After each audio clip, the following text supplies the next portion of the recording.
Fícido y el fuego. Nunca había oído llover en esa forma, y al comienzo sintió miedo. Siempre sentía miedo frente a los fenómenos de la naturaleza.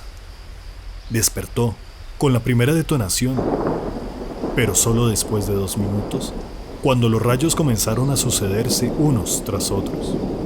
Advirtió cómo los truenos duraban una eternidad, recorriendo la selva, y tuvo la sensación de que rasgaban el cielo de punta a punta.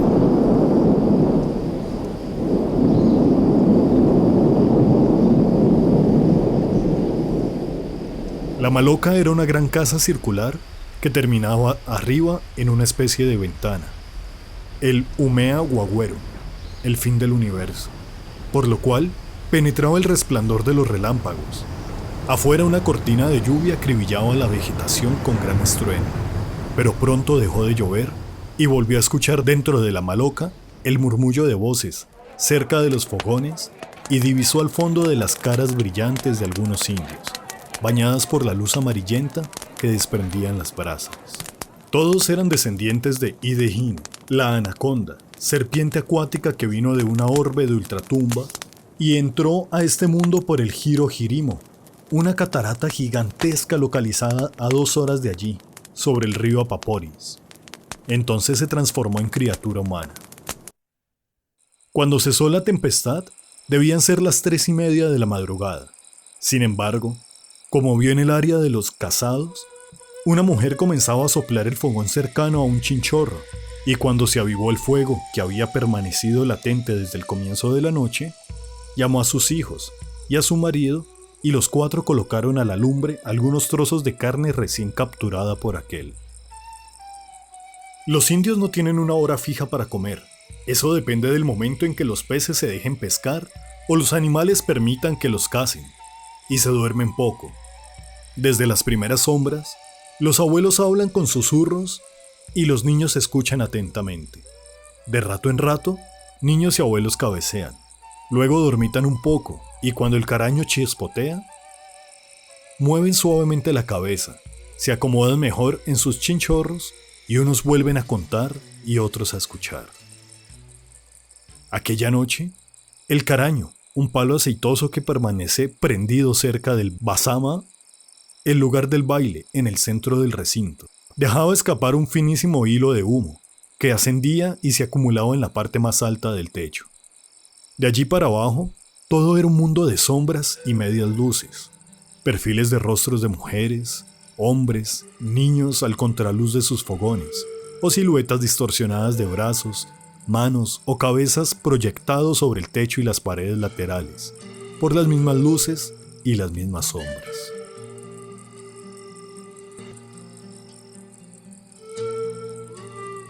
Y así, con aquella visión inolvidable, esa madrugada pudo entender por fin que para esos niños y esas mujeres y esos hombres, la maloca no solamente representaba un lugar que los resguardaba del clima, o es el recinto donde crecen, aprenden de los abuelos y luego son sepultados, sino algo que simboliza el mundo entero y la totalidad del cosmos. Entonces recordó a Alejandro Huitoto, un hombre pequeño y sabio que había conocido algunas semanas atrás en el Igara, Paraná, banda izquierda del Putumayo, cuando una noche cerca del fogón les contaba a sus hijos cómo, en la época de Antigua, hace mucho tiempo, cuando había un poquito de gente sobre la tierra, los hombres estaban sin el fuego, y pasaban trabajos porque lo poco que comían era crudo y se privaban de muchas cosas sabrosas, y no podían hacer asuntos importantes por la falta de luz, como por ejemplo, la cacería de caimán o de venado por las noches, y tenían problemas en el camino porque algunas veces no veían los obstáculos, palos caídos, chambas, huecos, raíces. Entonces se tropezaban y caían y se herían los pies, manos y cabeza. Entonces un payé, o sea el abuelo jefe, se puso a pensar cómo hacía él para conseguir la candela. Pensó y finalmente se le ocurrió llamar a un pariente que tenía cara Paraná, arriba, y que era compadre suyo. Llamó a Fícido. Fícido es el nombre que, en lengua muinane, le damos al picaflor. Y Fícido le dijo a él: conocía a un abuelo de Antigua, que era el dueño de la candela. pero que la mezquinaba mucho y no se la quería entregar a la gente porque no se portaban bien, que él iba a hacer lo posible para encontrar esa candela. Entonces Fícido se fue a buscarla.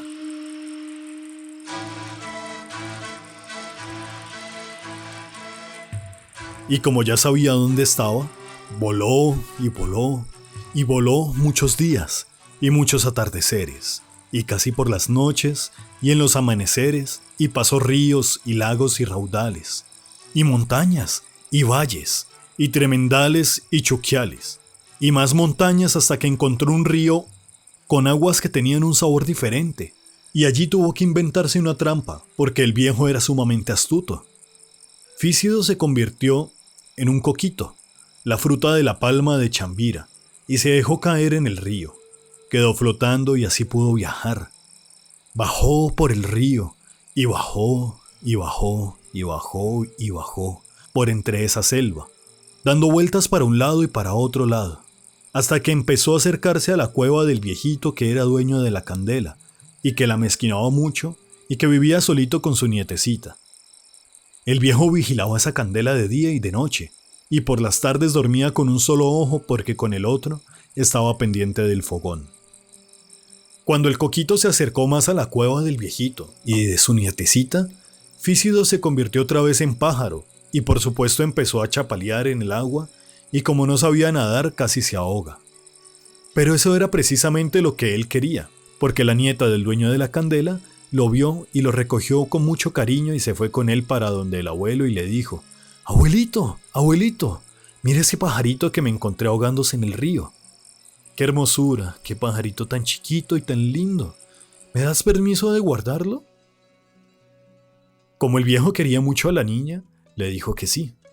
Y ahí fue cuando dio resultado el truco, porque como Fícido estaba muy mojado y sumamente frío, el abuelo le aconsejó a la niña que lo pusiera junto a la candela, para que se calentara y se secara.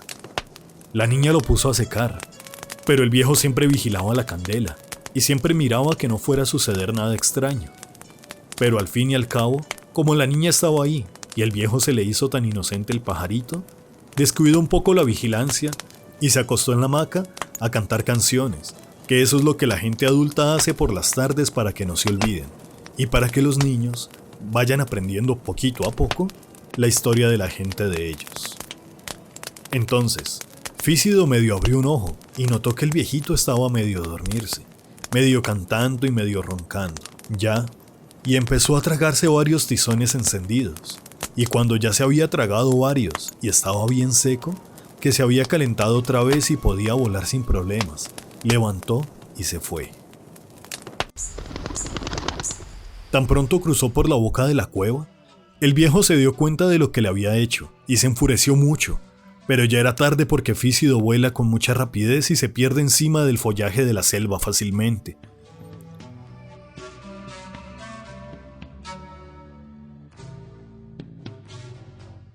El viejito salió a cazarlo con la bodoquera, pero ¿por dónde lo iba a ver? Un pajarito tan diminuto y tan pequeño. Fícido se le salió por entre los bejucos, por entre las ramas de los árboles, por entre las hojas, y logró perderse y agarró por el río arriba, y él llevaba su cuerpo lleno de tizones encendidos y se aguantó y se aguantó. Otra vez voló, y voló muchos días, y aguantó y se aguantó. Otra vez voló, y voló muchos días y muchos atardeceres, y casi por las noches y por los amaneceres, y volvió a cruzar los ríos y lagunas, y tremendales y chuquiales, y montañas y valles, hasta que regresó a donde los compadres de él y le dijo: «Aquí les traigo la candela», y vomitó los tizones. Y ya la gente cogió esos tizones con mucho cariño y comenzó a soplarlos cuidadosamente, y a ponerle a los lados el nido de una hormiga que se llama raya. Esta hormiguita es del aire y construye su nido con una lanita muy seca y muy limpia que quema fácil. La pusieron ahí y comenzaron a soplar y a soplar hasta que nació la gran candela. La única cuestión es que por haberse tragado esos tizones encendidos, a Fícido le quedó encendido el cogote. Por eso las plumas del picaflor son rojitas en el cuello.